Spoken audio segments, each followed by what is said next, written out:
tidy! What is it? Stop that now! Heel, boy, heel! Told you, they didn't notice a thing. Yeah. Let's get a shunt in, crybaby bunting. For the last time, it's Oliver! Hey, it's not bad work for a crybaby, this. Ugh.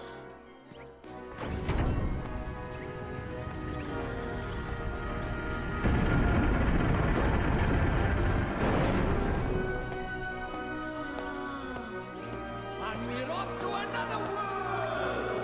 Hey, wait for me! What's up everyone, Darcblade here bringing you my video review for Ni No Kuni, Wrath of the White Witch. Developed by Level 5 and Studio Ghibli, Ni No Kuni is a Japanese role-playing game. However, Ni No Kuni has a very unique art style thanks to Studio Ghibli, who are responsible for such animated films as Spirited Away or Howl's Moving Castle. This all gives Ni No Kuni great visual aesthetics. It looks very good. This, combined with some great gameplay aspects thanks to Level 5's development, means that Ni No Kuni is a very fun game to play. Now, the version of Ni No Kuni that I am reviewing is the PlayStation 3 version and was released in North America on January the 22nd and February the 1st in the EU. Now, the story behind Ni No Kuni tells of a parallel world to our existing one and follows the story of a young boy named Oliver. I don't want to spoil too much of the story in that, but something compels him to go to this other world.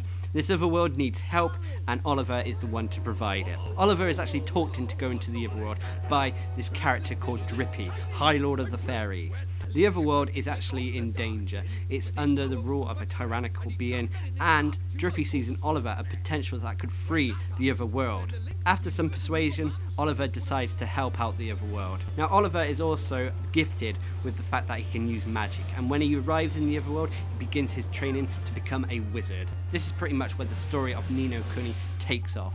You'll meet new characters along the way who will help you and accompany you on your quest. You'll encounter problems that can only be fixed by going back to the real world in order to fix the problem in the parallel world. One of the major aspects of Ni No Kuni is that everyone is linked between the worlds. Now, for example, there's one version of you in the normal world and there'll be a parallel version of you in the other world. Now, in the other world, there is a problem with people becoming broken-hearted, and it is Oliver's job to find out why they are broken-hearted and fix it. This normally involves taking the emotion that they are missing from their heart and replacing it. Overall, the story will have you exploring a vast world where you'll meet a ton of interesting characters. You'll also be spending a lot of time on the story mode itself.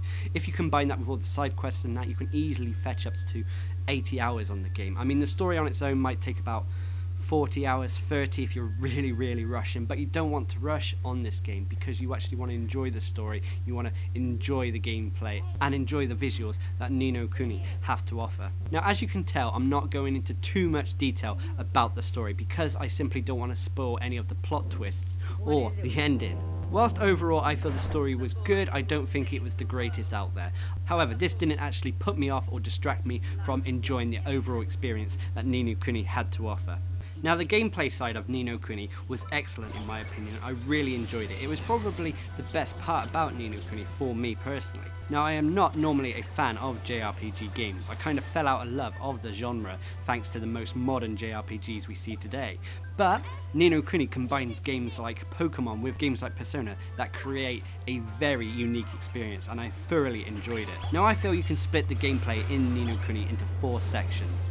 There's the questing and story side, there's the exploration side, there's the management side, and then there's the combat. In Ni No Kuni, most of the story and questing takes part in the cities. When you explore a new city, you normally get a mini-map full of little white blue dots that tell you there is a new quest available or that continues the storyline. Talking to these people will give you all sorts of different tasks, whether it be collecting certain items or fixing a broken-hearted citizen. It's pretty much what you expect of any sort of role-playing game when it comes to questing. In Ni No Kuni, when it comes to exploration, you'll have a huge map to explore, either by foot, by sea, or by air. You'll come across items that you can pick up and collect. You'll also come across wild familiars that you can get into combat to and battle.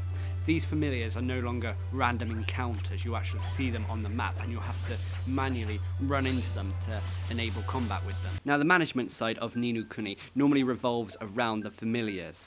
You're able to equip them, give them treats to change their stats, so on and so forth. You also have an opportunity to perform alchemy and create alchemy recipes to give yourself potions, food, items, so on and so forth. You're also given a book called The Wizard Companion, which is a great little book. It's almost like a guidebook. Here you're able to see what familiars can evolve into, what alchemy recipes you can possibly make, spells. You're even given stories, but unfortunately some of the pages are torn out. You will eventually unlock these missing pages as you progress through Ni No Kuni's story and as you travel across the world. The final aspect of the gameplay is the combat.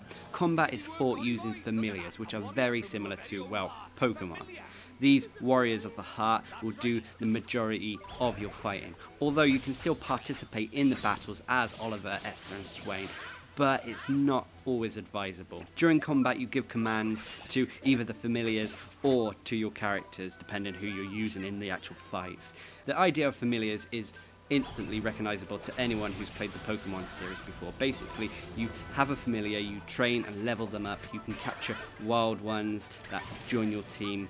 Each character can hold 3 familiars each. You can rename them, give them treats to change their stats, you can even metamorphize them, changing them into stronger forms, very similar to the evolving process in Pokemon. This all being said, the actual combat in Ni No Kuni is quite smooth, it's free flowing, there isn't really much time to pause because there is always something happening. The only really bad thing I got to say about Ni No Kuni's combat is that occasionally the AI can act a little bit stupid, shall we say. Sometimes they burn all their mana out quite quickly and as a result they end up running into and just trying to hit them with their own weapon rather than using a familiar, which is far safer. Now when this started happening to me, I found it was a simple case of I needed to level up a bit more, so it was a little bit of a grinding session to try to level up so this wouldn't become an issue as often. As soon as I got up to an appropriate level, this wasn't an issue anymore and it pretty much sorted itself out.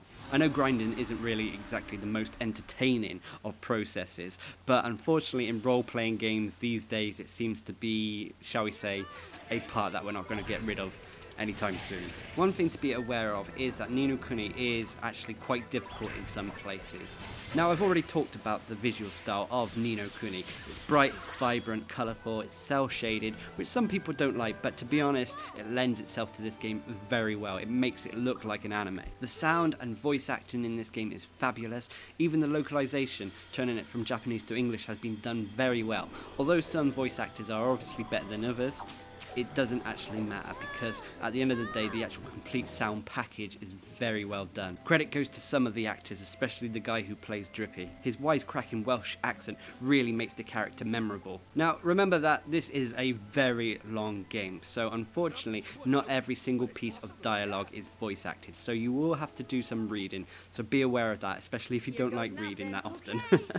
Overall for me, Ni No Kuni has restored a little bit of faith in JRPGs for me. If you're willing to put the time and effort in with this game, you can easily rack up a huge amount of gameplay hours on this game. I mean, I myself are on 60 plus hours, but I know people who have played this game and they're on 100 plus hours, especially if you want to do everything that the game has to offer. This makes the game very good value for money in my opinion. The gameplay and art style really made the game for me, and I would advise anyone who's even slightly interested in this game to maybe give it a try, because if you were like me and simply picked it up on a whim, you will be pleasantly surprised. Anyway, I've been Darcblade bringing you my video review for Ni No Kuni.